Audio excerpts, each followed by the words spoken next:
తల్లికి వందనం స్కీము మేము ఎప్పుడు కూడా ఎగ్గొట్టలేదండి. మా ప్రభుత్వం వచ్చిన మొదటి సంవత్సరం లోపల మేము అమలుపరుస్తున్నాం, తప్పకుండా అమలుపరుస్తున్నాం. సంవత్సరం మా గవర్నమెంట్ వచ్చినటువంటి మొదటి సంవత్సరం లోపలే దీన్ని అమలుపరుస్తున్నాం. గతంలో వాళ్ళు అమ్మఒడి అని చెప్పి మొదటి విద్యా సంవత్సరంలో ఎత్తేసారు. తర్వాత ఇద్దరికి ఇస్తామన్నారు, 15,000 13,000 చేశారు, ఒకరికే ఇచ్చారు. మేము ఎంతమంది పిల్లలకున్నా ఇస్తామన్నాం, తప్పకుండా ఇస్తాం. గతంలో నువ్వు గురువేంద్ర నలుపులాగా మర్చిపోయి మాట్లాడుతున్నావు. నువ్వు ఒక సంవత్సరం తీసేసావు, పిల్లలకు 70% అటెండెన్స్ ఉంటే ఇవ్వాలన్నావు, ఆ విధంగా కొంతమంది నష్టపరిచావు. నీ రూల్ ప్రకారం తీసుకున్నా 70% అటెండెన్స్ ఇవ్వాలంటే అక్టోబర్లో ఎలా ఇస్తాము? విద్యా సంవత్సరం అయిపోయిన తర్వాత 70 సంవత్సరాలు అటెండెన్స్ ఉన్న వాళ్ళందరికీ కూడా వచ్చే విద్యా సంవత్సరం మొదలు కాకముందే అంటే ఈ విద్యా సంవత్సరంలో మేము ఇస్తున్నట్టు లెక్క. నెక్స్ట్ అకాడమిక్ ఇయర్ బిఫోర్ అంటే ఈ అకాడమిక్ ఇయర్ లెక్కలోనే మేము అమౌంట్ ఇస్తున్నాం. ఎంతమంది పిల్లలు ఉంటే అంతమందికి 15,000 ఇస్తున్నాం. మేమేమి పారిపోవడం లేదు, ఏదో మోసం చేద్దామని ప్రజలు రెచ్చగొడదాం అనుకుంటున్నాం. ప్రజలు కూడా నీ మాటలు వక్రీకరిస్తున్నారు. నువ్వు ఇది వసతి దీవెన అని చెప్పావు, ఎంతమంది పిల్లలకి ఈరోజు 50% మించి ఒక్కసారి కూడా నువ్వు ఇవ్వాల. బడ్జెట్లో కేటాయింపులు చేసావు కానీ అమలు పరిచయలకు నోచుకోవాలి. ఒక్క సంవత్సరం మాత్రం 52% చేసావు, మిగతా 40, 45, 30%. యావరేజ్గా నేను 5 సంవత్సరాల పీరియడ్ తీసుకుంటే అది 50% మించి ఎప్పుడు నువ్వు బడ్జెట్ ఖర్చు పెట్టాల. మీరు ప్రజల అమాయకులు అనుకుంటున్నారు. ప్రజలు అన్నీ గమనించి నీకు బుద్ధి చేశారు. మేము మా ప్రభుత్వ ప్రమాణ స్వీకారం చేసినటువంటి మొదటి సంవత్సరం పూర్తి కాకముందే తల్లికి వందనం అమలు చేస్తున్నామని చెప్పి మీడియా ముందు స్పష్టంగా చెప్తున్నాం.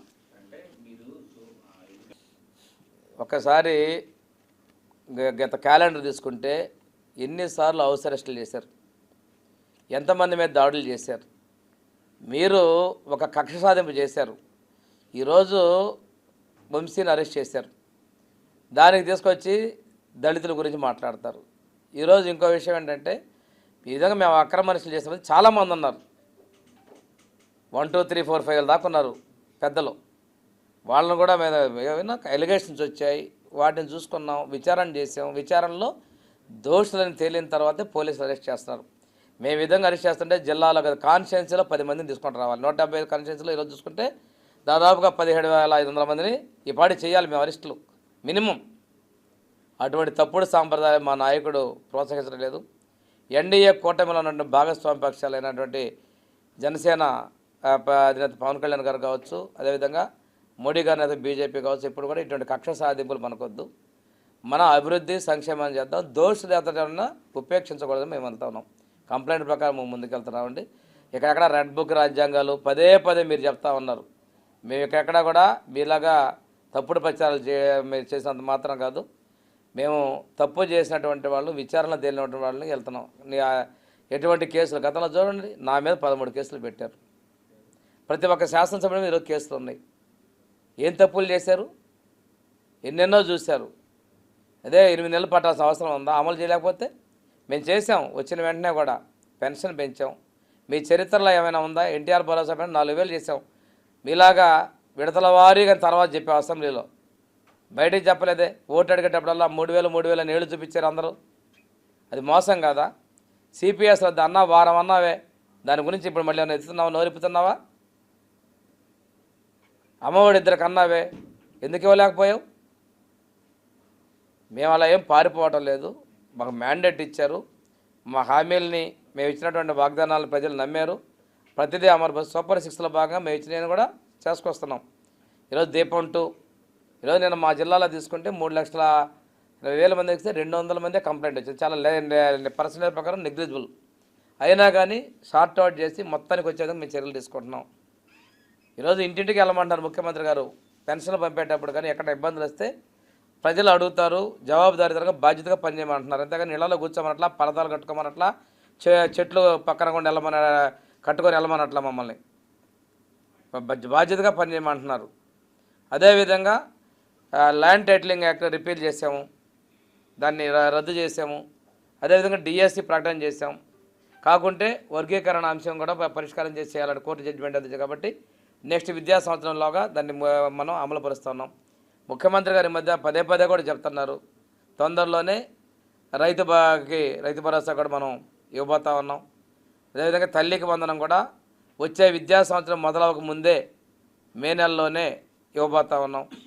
ఇవన్నీ మేము తీసుకొస్తున్నాం. మేమేమి తెల్లవారిపోలేదు, రేపు పొద్దున ఎలక్షన్కి మేము వెళ్ళట్లేదు, భయపడిపోయి అక్రమంగా అరెస్టులు చేసి ప్రజలు డైవర్ట్ చేయాల్సిన అవసరం 8 నెలలకే డైవర్షన్ చేయాలంటే రోజు ఇట్లాంటి పని చేసుకునే అవసరం ఉంది. మొదటి నుంచే చేయాలి. ఇటువంటి భయాలు మాకు లేదు. ప్రజలకు ఇచ్చిన హామీల ప్రకారం మేము అమలు పరుస్తాం. తప్పకుండా అభివృద్ధి. ఈరోజు గ్రామాల్లో పోతే రోడ్ల పనులు జరుగుతున్నాయి, కాలువల పనులు జరుగుతున్నాయి. గ్రామాల్లో ఆశ్చర్యపోతున్నారు, అంతకుముందు ఏమైపోయినాయి డబ్బులు అడుగుతున్నారు ప్రజలు. ఇవన్నీ కూడా అభివృద్ధి విషయంలో మేము ముందుకెళ్తున్నాం, కానీ ఎక్కడ కూడా పారిపోవట్లేదు. ఈ మా ప్రభుత్వం ఏర్పడిన మొదటి సంవత్సరం లోపే ఇవన్నీ కూడా మేము ఏదైతే మన తల్లికి వందనం కావచ్చు, రైతు భరోసా కావచ్చు, ఇవన్నీ కూడా అమలు పరుస్తామని చెప్పి మీకు నేను తెలియజేస్తాను. ములాఖత్ అంటే ఆయనకి ఏంటంటే ధైర్యం నింపాలనుకుంటాను వెళ్తున్నాడు. కానీ ప్రజలకు ఏదంటే కేడర్లో కూడా ఆయన నమ్మకం పోయింది.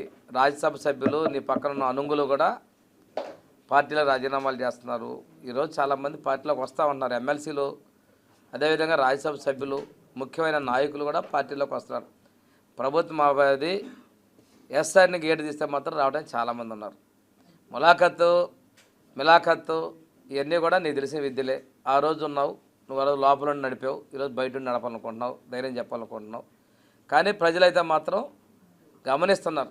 ఈరోజు 11కి వచ్చిన తర్వాత ఎక్కడున్నా కూడా అర్థం కావట్లా. మీరు చూశారు చాలాసార్లు. రేపు సంక్రాంతికి వస్తున్నాడు, జనవరి అన్నారు, అయిపోయింది. ఇప్పుడు ఫిబ్రవరి అయింది, శివరాత్రి వస్తుంది. ప్రజలు కూడా నువ్వు వస్తే రావట్లేదని చెప్పి మన ధర్నా అన్నాడు, ఎలక్షన్ కమిషన్ పర్మిషన్ అన్నాడు. ఎందుకు ధర్నా అన్నాడో, ఎందుకు చేసో నాకు అర్థం కాల. మేము ఫీజు రియంబర్స్ ప్రకారం మేము ఇచ్చాం. 800 కోట్లు మేము బకాయిలు మేము చేసిన తర్వాత నువ్వు ధర్నా అంటావే. నువ్వు పెట్టినటువంటి ఎలక్షన్ కమిషన్ లెటర్ పెట్టి 3000 కోట్లని, అది నువ్వు నీ బకాయి లేక నువ్వు ఒప్పుకున్నాడుగా పరోక్షంగా. ఫీజు రియంబర్స్ ఇంత ఇవ్వాలని మీరే మాట్లాడుతున్నారంటే బకాయిలు నువ్వు పెట్టుకుని ఒప్పుకున్నావుగా. నీకు మ్యాండేట్ ఇచ్చిన 5 ఏళ్లలో పూర్తి చేయాలి కదా. ఎందుకు బకాయిలు పెట్టిపోయావు? ఇవన్నీ చేతగాక అసమర్థులై మా మీద బుర్ర చల్లుతావా? అంటే జనాలు అమాయకులు అనుకుంటున్నావా? ఈరోజు ఈ సంవత్సరం డబ్బులు బకాయిలు మేము విడుదల చేసాం. మరి నువ్వు సకాలంగా విడుదల చేసే బకాయిలు ఎందుకున్నాయి? నీ అప్పులు తీర్చమని అడుగుతున్నాం. మేము తీరుస్తాం. మేము ప్రజల మీద భారం మోపం. ప్రభుత్వం అనేది బాధ్యతగా ఏ ప్రభుత్వంలో చేసినటువంటి పనులకు బిల్లులు తెలుగుదేశం కార్యకర్తలు చేశారని చెప్పేసి రోడ్డు బిల్లు ఆపావు. తెలుగుదేశం ఎన్డీఏ ప్రభుత్వం కట్టుకున్న ఇళ్ళకి అని చెప్పి రూపాయి పడ్డ వాటికి కూడా ఇళ్ళ బిల్లులు ఆపావు. మేము అటు ఆపట్ల. మీ ప్రభుత్వంలో మంజూరు చేసింది వాళ్ళందరూ నీ కోటేసారో నా కోటేసారో కూడా స్పష్టంగా కొంత తెలియదు. లబ్ధిదారులు పేదవాళ్ళు కట్టుకున్న ఇల్లు పూర్తి చేయమని మా ముఖ్యమంత్రి చెప్పారు. మా ఎన్డీఏ ప్రభుత్వంలో ఉప ముఖ్యమంత్రి కలిసి మిగతా వాళ్ళు కూడా మా పక్షాల వాళ్ళు కూడా చెప్పారు చేద్దామని. మేము ముందుకు వెళ్తున్నాం. ఆ ఇల్లు కూడా పూర్తి చేస్తున్నాం. మీలాగా కక్ష సాధింపులు అదేటువంటి మాకు లేవు. ప్రజా సంక్షేమం, అభివృద్ధి మాకు లక్ష్యం, దాని ముఖ్యం. దాని ప్రకారం మేము ముందుకెళ్తాం. అంటే వాళ్ళ సహజ నైజం అండి. ఎప్పుడూ కూడా ఎదుటి వాళ్ళకి బురద పోస్తాం అనుకుంటున్నారు, బురదలో తీద్దాం అనుకుంటున్నారు. తను తీసిన గొంతులు తను పడిపోయాడు. ఇది చరిత్ర. ఎప్పుడూ కూడా ఎలివేషన్ అవకాశం ఇచ్చారు, అవకాశాన్ని సద్వినియోగం చేసుకోలేదు కాబట్టి ప్రజలు చేశారు. కానీ ఈరోజు కూడా వస్తాడు, కక్ష అంటాడు, కుట్ర అంటాడు, మమ్మల్ని బతకనేయట్లేదు అంటాడు, మా పార్టీని మటాష్ చేద్దాం అంటాడు, రెడ్ బుక్ అంటాడు. నీ చేతిలో ఎన్ని మాటలను అన్నీ ఉపయోగిస్తావు. కానీ మేము ఒకటే చెప్తున్నా, తప్పు చేశారు పోలీసులు, చట్టపరంగా తీసుకున్నారు. మేము ఎక్కడ కూడా పోలీస్ వ్యవస్థను మేము ఎక్కడ కూడా మేనేజ్ చేయడం వల్ల చట్టం తన పని చేసేపోతుంది. ఈ విధంగా చేసే పని ఇది ఎప్పుడో ముందే జరగాలి. ఇది ఒకటే కాదు, నేను ఇందాకే చెప్పాను, చాలామంది ఉన్నారు మేము ఈ విధంగా అరెస్ట్ చేయాలంటే. అటువంటి పనులు మేము చేయటం లేదండి. ఒక థ్యాంక్స్ అండి.